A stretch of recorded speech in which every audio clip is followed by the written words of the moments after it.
ചില ഞായറാഴ്ചകൾക്ക് മുമ്പ് ഞാൻ ദൈവത്തിന് യാഗം കഴിക്കുന്ന കാര്യത്തെക്കുറിച്ച് നിങ്ങളോട് സംസാരിച്ചു. നിങ്ങൾക്ക് ആ വാക്യം ഓർമ്മയുണ്ടോ? 2 ശമൂവേൽ 24 അധ്യായം അതിൻ്റെ 24 വാക്യം. നമുക്കത് ഒന്നുകൂടെ നോക്കാം. 2 ശമൂവേൽ 24 24 വാക്യം.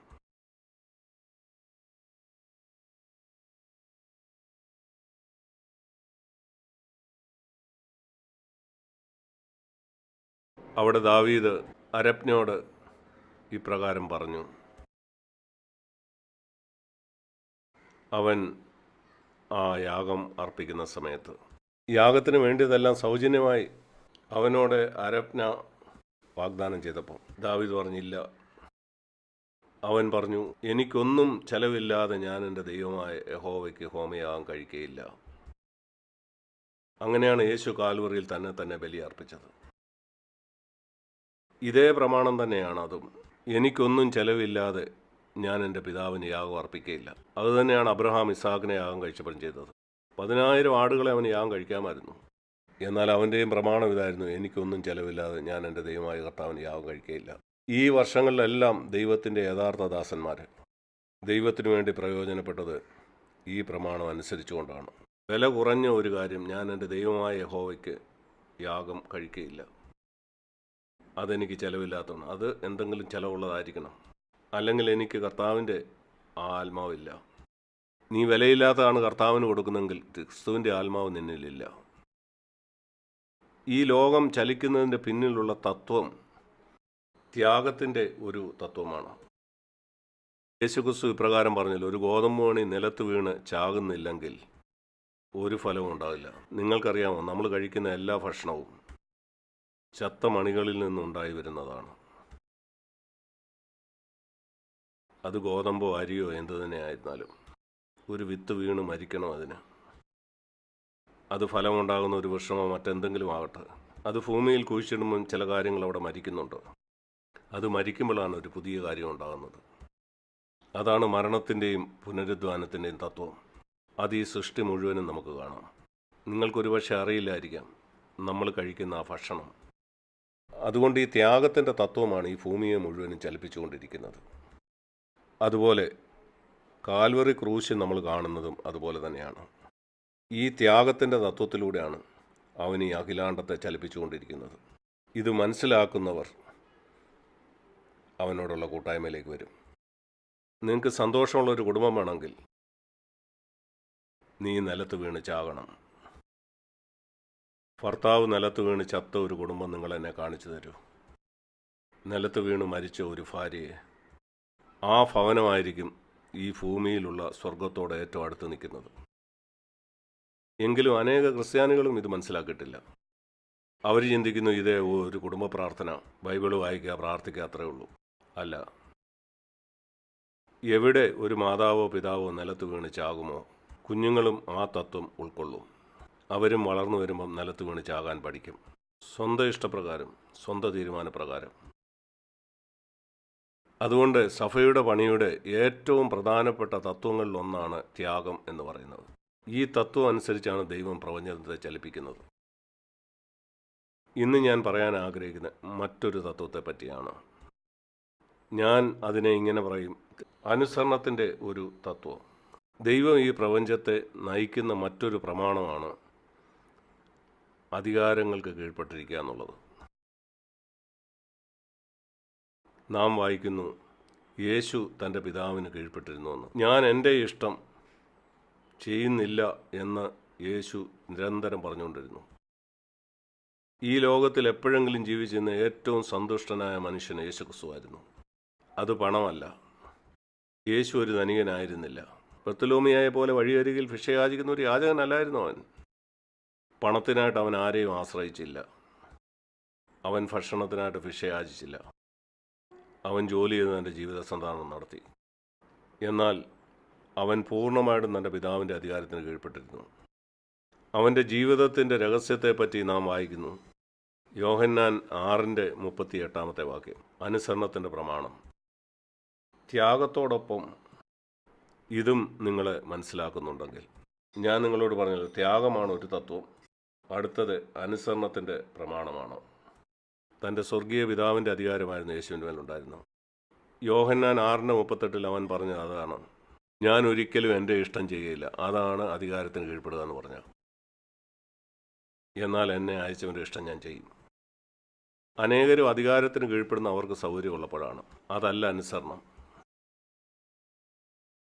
അനുസരണം എന്ന് പറഞ്ഞാൽ എനിക്ക് അസൗകര്യമാണെങ്കിലും സൗകര്യമാണെങ്കിലും ഞാൻ പിതാവിൻ്റെ ഇഷ്ടം ചെയ്യും. അങ്ങനെയാണ് യേശു ജീവിച്ചത്. പിതാവിൻ്റെ ഇഷ്ടം 30 വയസ്സ് വരെ താനൊരു മരപ്പണിക്കാരനായിട്ട് ജീവിക്കണമെന്നാണോ? അവൻ 30 വയസ്സ് വരെ ഒരു മരപ്പണിക്കാരനായിട്ട് ജീവിച്ചു. അതുപോലെ ആ ജോലി വിടാനായിട്ട് പിതാവ് പറഞ്ഞു, അവൻ ആ ജോലി വിട്ടു. അങ്ങനെ അവൻ ഒരിക്കലും തൻ്റെ ഇഷ്ടം ചെയ്തില്ല. ഒരു യഥാർത്ഥ ആത്മീയനായ മനുഷ്യൻ ഇതിനോട് വളരെ അടുത്തു വരുന്ന ഒരാളാണ്. ഞാൻ ഒരിക്കലും എൻ്റെ ഇഷ്ടം ചെയ്യത്തില്ല, ഒരു സാഹചര്യത്തിലും. നമ്മൾ ആരും ഇതിൽ തികഞ്ഞവരല്ല. മിക്കപ്പോഴും നമ്മൾ നമ്മുടെ ഇഷ്ടം ചെയ്യുന്നവരാണ്. നാം ദൈവ ഇഷ്ടം അന്വേഷിക്കുന്നവരല്ല. അത് നാം അപൂർണരായതുകൊണ്ടാണ്. എന്നാൽ നിങ്ങൾ പൂർണ്ണതയിലേക്ക് ഓടുകയാണെന്ന് ഞാൻ പ്രതീക്ഷിക്കുന്നു. ഓരോ വർഷം കഴിയുന്നതനുസരിച്ച് നിങ്ങളുടെ ജീവിതത്തിൻ്റെ മേഖല ദൈവത്തിൻ്റെ അധികാരത്തിന് കീഴിലേക്ക് വന്നുകൊണ്ടിരിക്കണം. അങ്ങനെ ആയിരിക്കണം. നമ്മൾ വീണ്ടും ജനിച്ചപ്പം നമുക്ക് ദൈവത്തിൻ്റെ ഇഷ്ടത്തെപ്പറ്റി വളരെ കുറച്ചേ അറിയത്തുള്ളായിരുന്നു. ആ കനാൻ നാട് കൈവശമാക്കിയതുപോലെ കർത്താവിനോട് നടക്കുമ്പോൾ ആ അറിവ് വർദ്ധിച്ചു വരണം.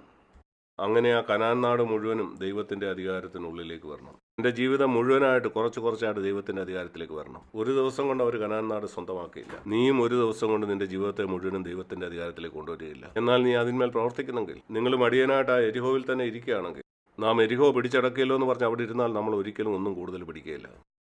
നിങ്ങൾ പറയണം, എരിഹോവിൻ്റെ ആരംഭം മാത്രമാണ്, ഈ ദേശം മുഴുവനും നമ്മുടേതാണ്. ശരി, ഞാൻ കർത്താവിനെ സ്വീകരിച്ചു. എന്നാൽ എൻ്റെ ജീവിതത്തിൻ്റെ എല്ലാ മേഖലയും കർത്താവിൻ്റെ അധികാരത്തിലേക്ക് വരണം. അവനാണ് ജീവിതത്തിൽ ആത്മീയ അഭിവൃദ്ധി പ്രാപിക്കുന്നത്.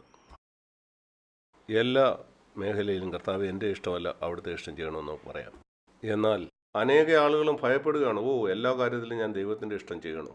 നിങ്ങൾക്കറിയാമോ, നിങ്ങൾക്ക് ജീവിക്കാൻ കഴിയുന്ന ഏറ്റവും മനോഹരമായ ജീവിതം അതാണെന്ന്. ഏറ്റവും പൂർണ്ണതയുള്ള ജീവിതം യേശുവിൻ്റേതായിരുന്നു. ആ ജീവിതത്തിൻ്റെ രഹസ്യം ഇതായിരുന്നു. അവൻ ഒരിക്കലും തൻ്റെ ഇഷ്ടം ചെയ്തില്ല. അവൻ എപ്പോഴും പിതാവിൻ്റെ ഇഷ്ടം എന്താണെന്ന് അന്വേഷിച്ചുകൊണ്ടിരുന്നു. യേശുവിൻ്റെ ജീവിതമാണ് ഈ ഭൂമിയിൽ ആര് ജീവിച്ചാലും പൂർണ്ണതയുള്ള ജീവിതം അതാണെന്ന് നിങ്ങൾ വിശ്വസിക്കുന്നുണ്ടെങ്കിൽ, എന്നിട്ടും പിതാവിൻ്റെ ഇഷ്ടം അന്വേഷിക്കുന്നില്ലെങ്കിൽ നിങ്ങളൊരു കപടഭക്തനാണ്. നിങ്ങളൊരു കാര്യം പറയുന്നു, എന്നാൽ നിങ്ങളത് വിശ്വസിക്കുന്നില്ല. ഞാൻ മുഴു ഹൃദയത്തോടെ വിശ്വസിക്കുന്നു, ഏറ്റവും മനോഹരവും പൂർണ്ണവുമായിട്ടുള്ള ജീവിതം യേശു ഭൂമിയിൽ ജീവിച്ച ജീവിതമാണെന്ന്. അതിൻ്റെ പിന്നിലുള്ള രഹസ്യം എന്താണെന്ന് ഞാൻ അന്വേഷിച്ചിട്ടുണ്ട്. അതിൻ്റെ രഹസ്യം ഇത്ര മാത്രമേ ഉള്ളൂ. പിതാവിൻ്റെ ഇഷ്ടത്തിന് തൻ്റെ ഇഷ്ടത്തെ അവൻ കീഴ്പ്പെടുത്തി. പിതാവെ, ഇവർ പിശാചെന്ന് എന്നെ വിളിക്കുന്നു, ഞാൻ എന്ത് ചെയ്യണം? നിൻ്റെ ഇഷ്ടത്തെ വിട്ടുകളയുക, അവനെ സ്നേഹിക്കുക, അവനോട് ക്ഷമിക്കുക, അവനൊരു ദോഷം വരാതിരിക്കാൻ ആഗ്രഹിക്കുക. അവൻ നിന്നെ പിശാചെന്ന് വിളിച്ചു. ശരി, അവൻ നിന്നെ പിശാചെന്ന് വിളിച്ചതുകൊണ്ട് നീ ഒരിക്കലും പിശാചാകത്തില്ല. നിങ്ങൾ മടയന്മാരാൽ നിങ്ങളെ ഒരാൾ പ്രവാചകൻ എന്ന് പറഞ്ഞാൽ നിങ്ങൾ പ്രവാചകനാവുമോ? ഇല്ല. ആരെങ്കിലും പിശാചെന്ന് വിളിച്ചാൽ നീ പിശാചും അതുപോലെ ആകത്തില്ല. അവരോട് ക്ഷമിക്കുക. യേശുവിൻ്റെ മനോഭാവം എപ്പോഴും ഇങ്ങനെ തന്നെയായിരുന്നു. എപ്പോഴും ക്ഷമിക്കുക, ക്ഷമിക്കുക, ക്ഷമിക്കുക. ചില സമയത്ത് അതൊരു പ്രവൃത്തിയായിരിക്കും. പിതാവ് പറഞ്ഞു, നോക്ക്, ആ ആളുകൾ എൻ്റെ ആലയത്തിൽ പണം ഉണ്ടാക്കുക, പോയി അവരെ പുറത്താക്കുക. അത് നിൻ്റെ പേര് ചീത്തയാക്കില്ലേ? ഒരു സഭയിൽ എഴുന്നേറ്റ് നിന്ന് ശക്തമായിട്ട് തെറ്റിദ്ധരുത്തിയാൽ സഭയിലിരിക്കുന്ന ജഡീകരായ ആളുകളൊക്കെ മുറിപ്പെടത്തില്ലേ? അവർ മുറിപ്പെടട്ടെ. ആ പൊന്മാണിഫക്കാരെ പുറത്താക്കിയപ്പോൾ എത്ര പേര് ഇതുപോലെ മുറിപ്പെട്ട് കാണും അവിടെ? ആളുകൾ എന്ന് യേശുവിനോട് പറഞ്ഞു കാണും, ഇത് കുറച്ചുകൂടെ സൗമ്യമായിട്ട് ചെയ്യാമായിരുന്നല്ലോ, ദയവായിട്ട് ഇത് ഇവിടുന്ന് കൊണ്ടുപോയാട്ട്. യേശു അങ്ങനെയല്ല എന്നാ ചെയ്തത്. അവൻ ആടുകളെ അടിച്ചു പുറത്താക്കി, അവരുടെ മേശകളെ മറിച്ചിട്ടു. ഇതാണ് പാപത്തിനെതിരെയുള്ള ദൈവികമായ കോപം. ഈ ആത്മാവിൽ ദൈവത്തിൻ്റെ വചനം സംസാരിക്കാനായിട്ട് ദൈവം അനേക ആളുകളെ അഭിഷേകം ചെയ്യണമെന്ന് ഞാൻ ആഗ്രഹിക്കുന്നു. അക്ഷരികമായി മേശ മറിക്കുന്നതല്ല. ദ്രവ്യാഗ്രഹത്തിനെതിരെ നിൽക്കുന്ന മനുഷ്യൻ്റെ മാനം അന്വേഷിക്കുന്നതിന് സഭയിലുള്ള ഒത്തിരി ആളുകളിൽ കാണുന്ന ഇത്തരം പാപങ്ങൾക്കെതിരെ, നിഗളവും ധാർഷ്ട്യവും അതുപോലെ അനുസരണക്കേട്, ഇതുപോലുള്ള ഒത്തിരി കാര്യങ്ങൾ ഞാൻ ആഗ്രഹിക്കുന്ന കൂടുതൽ ആളുകൾ എഴുന്നേറ്റ് ഈ പാപത്തിനെതിരെ സംസാരിക്കാൻ, കോപത്തിനെതിരെ പ്രസംഗിക്കാൻ, ലൈംഗിക മോഹങ്ങൾ, ദ്രവ്യാഗ്രഹം, ഇങ്ങനെ എല്ലാത്തിനുമെതിരെ. ഇന്ന് അതിന് തത്തുല്യമാണിത്. മത്തായിയുടെ സുവിശേഷം 8-ാം അധ്യായത്തിലെ ഒരു വാക്ക് ഞാൻ നിങ്ങളെ കാണിക്കാം. നിങ്ങളിത് ശ്രദ്ധാപൂർവം വായിക്കുകയാണെങ്കിൽ മനോഹരമായൊരു വാക്യം നിങ്ങൾക്ക് കാണാൻ കഴിയും. യേശു ചില സമയങ്ങളിൽ ആളുകളെ പുകഴ്ത്തുന്നത് നമ്മൾ കണ്ടിട്ടുണ്ട്. ഒരിക്കൽ നഥാനിയേലിനെ കണ്ടിട്ട് യേശു ഇങ്ങനെ പറഞ്ഞു, ഇവനിൽ കാപട്യം ഇല്ല. എത്രയോ അത്ഭുതകരമായ ഒരു പരാമർശമാണത്. യോഹന്നാൻ 1:42 യേശു പറഞ്ഞു, നഥാനിയേൽ വരുന്നത് കണ്ടപ്പോൾ യേശു പറഞ്ഞു, ഇതാ സാക്ഷാൽ ഇസ്രായേലൻ, ഇവനിൽ കപടം ഇല്ല, ഒരു കാപട്യവും ഇല്ലാത്തവൻ. ഞാനിത് വായിച്ചപ്പോൾ ഞാൻ ഓർക്കുന്നു, ഞാൻ കർത്താവിനോട് പറഞ്ഞു, കർത്താവേ, ഇത് നീ എന്നെക്കുറിച്ച് പറയണം. അവൻ പൂർണ്ണനാണെന്നല്ല പറഞ്ഞു. നഥാനിയേൽ പൂർണ്ണനായിരുന്നില്ല, എന്നാൽ അവനിൽ നാട്യമില്ല, അവനിൽ ഒരു നാട്യവുമില്ല. അവൻ ആത്മീയനല്ലാത്തപ്പോൾ ആത്മീയനെ പോലെ അഭിനയിച്ചില്ല. സഭകളിൽ ഉള്ളവരിൽ തന്നെ വളരെ കുറച്ച് ആളുകളേ ഉള്ളൂ അവരെക്കുറിച്ച് കർത്താവിന് ഇങ്ങനെ പറയാൻ കഴിയുന്നത്, ഈ സഹോദരനിൽ, ഈ സഹോദരിയിൽ കാപട്യം ഇല്ല എന്ന്. അവർ ആത്മീയരല്ലാത്തപ്പോൾ ആത്മീയരെ പോലെ അഭിനയിക്കുന്നവരല്ല എന്ന്. മറ്റൊരു വാക്കിൽ നമുക്ക് ഇങ്ങനെ പറയാം, അവർ 1-ാം ക്ലാസ്സിലായിരിക്കും 10-ാം ക്ലാസ്സുകാരെ പോലെ അഭിനയിക്കുന്നില്ല. അതാണ് അതിൻ്റെ അർത്ഥം. 1-ാം ക്ലാസ്സിലായിരിക്കുന്ന ഒരു പാപമല്ല, എന്നാൽ നിങ്ങൾ 1-ാം ക്ലാസ്സിലാകുമ്പോൾ 10-ാം ക്ലാസ്സിലാണെന്ന് പറയുന്നത് പാപമാണ്. അതാണ് കാപട്യം. മിക്ക സഭകളും കപടഭക്തരെ കൊണ്ട് നിറഞ്ഞിരിക്കുകയാണ്. ഞാൻ ആഗ്രഹിക്കുന്നു ഈ സഭ അങ്ങനെ ആയിരിക്കരുതെന്ന്. നഥാനിയേൽ അങ്ങനെ ആയിരുന്നു. ദൈവം അവനെ പുകഴ്ത്തുകയാണ്, ഇതാ ഒരു മനുഷ്യൻ, അവനിൽ കാപട്യമില്ല. പ്രിയ സഹോദരന്മാരെ, ഇതിനുവേണ്ടി ആഗ്രഹിക്കാം. ഞാൻ ആ വാക്യം നിങ്ങളെ കാണിക്കാം. യോഹന്നാൻ സുവിശേഷം 1-ാം അധ്യായം. ഞാനൊരു യൗവനക്കാരനായിരുന്നപ്പം എന്നെ ഉത്സാഹിപ്പിച്ച മനോഹരമായൊരു വാക്യമാണിത്. യോഹന്നാൻ്റെ സുവിശേഷം 1-ാം അധ്യായം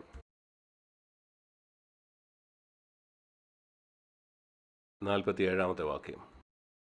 നഥാനിയേൽ അവൻ്റെ അടുക്കൽ വരുന്നത് യേശു കണ്ടു.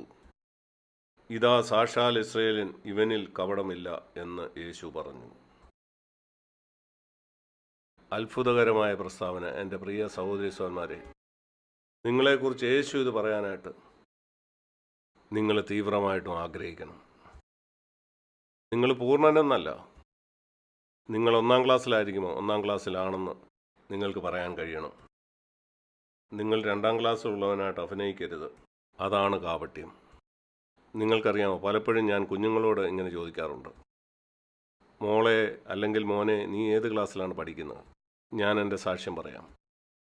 60 കൊല്ലമായിട്ട് ഈ കാര്യത്തിൽ ഒരു കുഞ്ഞും എന്നോട് കള്ളം പറഞ്ഞിട്ടില്ല. ഏത് ക്ലാസ്സിലാണ് അവർ പഠിക്കുന്നതെന്ന കാര്യത്തിൽ. ഞാൻ ഒരിക്കലും കേട്ടിട്ടില്ല 2-ാം ക്ലാസ്സിൽ പഠിക്കുന്ന ഒരു കുട്ടി 4-ാം ക്ലാസ്സിലാണെന്ന്. ഒരു പ്രാവശ്യം പോലും ആരും പറഞ്ഞിട്ടില്ല. എന്നാൽ അങ്ങനെ ഒത്തിരി വിശ്വാസികളെ ഞാൻ കണ്ടിട്ടുണ്ട്. അവരഭിനയിക്കുന്നു അവരുയർന്ന ക്ലാസ്സിലാണ് പഠിക്കുന്നത്. ഞാൻ അങ്ങനെയുള്ള അനേക ആളുകളെ കണ്ടിട്ടുണ്ട്. എന്നാൽ എന്നെ മണ്ടനാക്കാൻ കഴിയില്ല. എൻ്റെ ചെറുപ്പത്തിൽ ഞാൻ മണ്ടനാകുമായിരുന്നു, എന്നാൽ ഇപ്പോഴങ്ങനല്ല. ദൈവം അതിനുള്ള കൃപ എനിക്ക് തന്നിട്ടുണ്ട്. അതെൻ്റെ ഉത്തരവാദിത്വമായതുകൊണ്ട് ഒരു മനുഷ്യനെ നോക്കി എനിക്ക് പറയാൻ കഴിയും, എന്നെ മടയനാക്കാൻ കഴിയില്ല. നിങ്ങൾ 1-ാം ക്ലാസ്സിലാണെങ്കിൽ 2-ാം ക്ലാസ്സിലാണെന്ന് എന്നെ തെറ്റിദ്ധരിപ്പിക്കാൻ കഴിയില്ല.